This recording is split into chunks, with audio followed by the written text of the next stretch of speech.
What's up, everybody? M.d.u in the spot coming to you.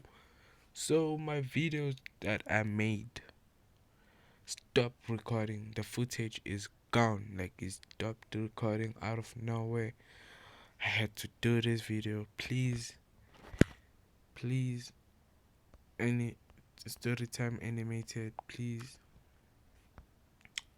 don't copyright me. I just want to make this video cause like I was so angry and I need to make a video of something.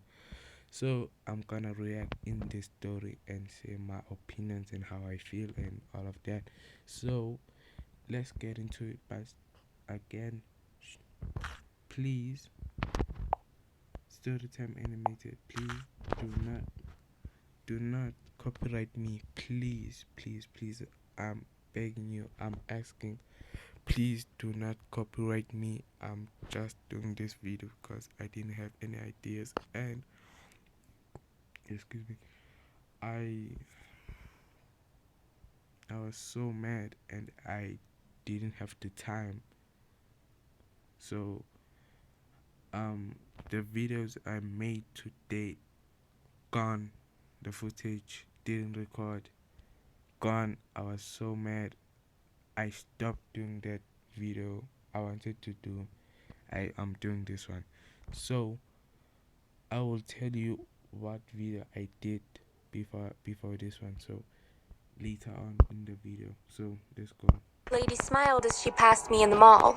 Why, thank you. I shook my hair slightly for emphasis. That was only my 50th compliment about my hair today, and my Wait, what? You're 50. How many times do you get complimented in a day if that's your 50th? I think it's like 200 or. Let's continue. ego was loving it. You see, ever since I was small, I had this thick, gorgeous hair that was always the envy of girls in my class from as early as preschool. At age 5, I began doing shampoo commercials, and I've been doing them ever since. With mom and dad running their own financial firm, I was left home alone a lot. Don't feel sorry for me just yet. Keep watching my story and see how everything worked out. Oh, and before I forget, I met my boyfriend Marco at one of the commercials I did. His hair wasn't as great as mine, but then again, whose hair was? Yes, Marco. I walked up the driveway and found. So she thinks that she has the greatest hair of all time. Um, wait, what?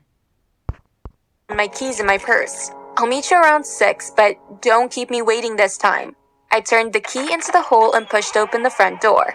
I came face to face with Mom as she tried to fight off a tall, heavily bearded man. As soon as Mom saw me, her face grew pale. I saw the fear in her eyes. Beverly, run! Without thinking twice, I ran out of the house all the way to the bus stop. I sat on a bench and panted. Hello? Hello? Bev, what's going on? I forgot that I was on the phone with Marco. Marco, something happened. Can you come over?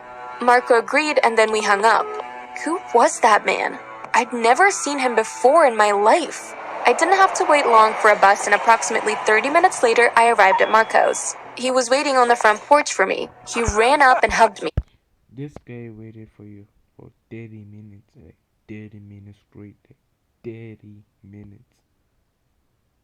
Not even you came in and went to his room and waited at his home. He waited for you outside for 30 minutes. He really likes you. Damn. Babe, you're shivering. Let's go inside. I nodded and allowed Marco to guide me into the house and to the kitchen. His parents were just like mine, very busy and hardly at home. Did you call your dad? Marco poured me a glass of juice as I sat by the kitchen table. Oh no, how could I have forgotten to call Dad? I quickly called Dad and hardly at home. Did you call your dad? Marco poured me a glass of juice as I sat by the kitchen table. I can draw. I know that. This animation, I love their channel. I watch all their videos. This juice is amazing. Wow, the water on top, juice, juice on the bottom. I mean, juice on top, water on the bottom. So that is amazing. How did you do that? Hmm. Oh no, how could I have forgotten to call Dad? I quickly called Dad and explained everything to him while Marco prepared sandwiches for us. Keep your phone close by. Dad hung up the call. Marco placed the sandwiches on the table, but I pushed mine away. Bev, everything will be okay. Marco stood up and held my hand. If you don't want to eat, then let's watch a movie together. Marco took my hand and we went to the TV room where he switched on a movie. After a few hours, my phone rang and I answered frantically. Hello? Hello? Bev, I've got Mom. Listen carefully. Dad gave me an address to meet them and said, Don't tell anyone, not even Marco. The line went dead. I've gotta go. I grabbed my purse and kissed him quickly. I'll call you later, I said on my way out. About 15 minutes later, as I passed an alley that was close to where Dad told me to meet them, I felt someone grab me around my waist and they threw their hand over my mouth and pulled me into an alley. I struggled until I heard Dad's voice. Beverly, it's me. Dad spun me around and I... Why? Wait, what? Why did he just not tell her that we will have a secret message or something to show who's who? Cause that closing my mouth and holding me by my waist shit, I don't support that. I would be pissed. I would kick your balls if I was her. I would have kicked your balls so hard you wouldn't believe it. That surprised me. How much she doesn't fight back. Wait, let me get back into the video. hugged him. My eyes landed on Mom. She had a swollen eye. I hugged her and cried. We don't have time for this now. Beverly, give me your phone. I handed Dad my phone and I watched as he separated it and destroyed it quickly. But, Dad! Let's go. Dad held my hand and I followed him. The three of us wove between the streets and alleys and hid in the shadows until we came to a mountainside. With the help of Mom and Dad, I was able to reach the top. How far again? I wiped the sweat from my brow. We're almost there. Finally, we arrived at a large bronze gate. Dad punched in the numbers and the gate slowly opened and we headed into the house. The house looked like an old Victorian house from the late 50s on the outside, but once we got inside, it was modernized. As soon as the door closed, I looked at my parents. I demand to know what's going on. Well, Dad walked further into the house. your mom and I aren't who you think we are. I raised an eyebrow. What do you mean? Mom added. We steal for rich families. I gasped. Is this...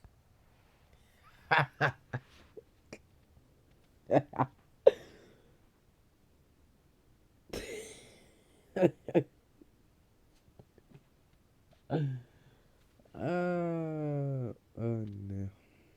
They steal on rich families and leave. That's why she got her ass whooped. She deserved it. So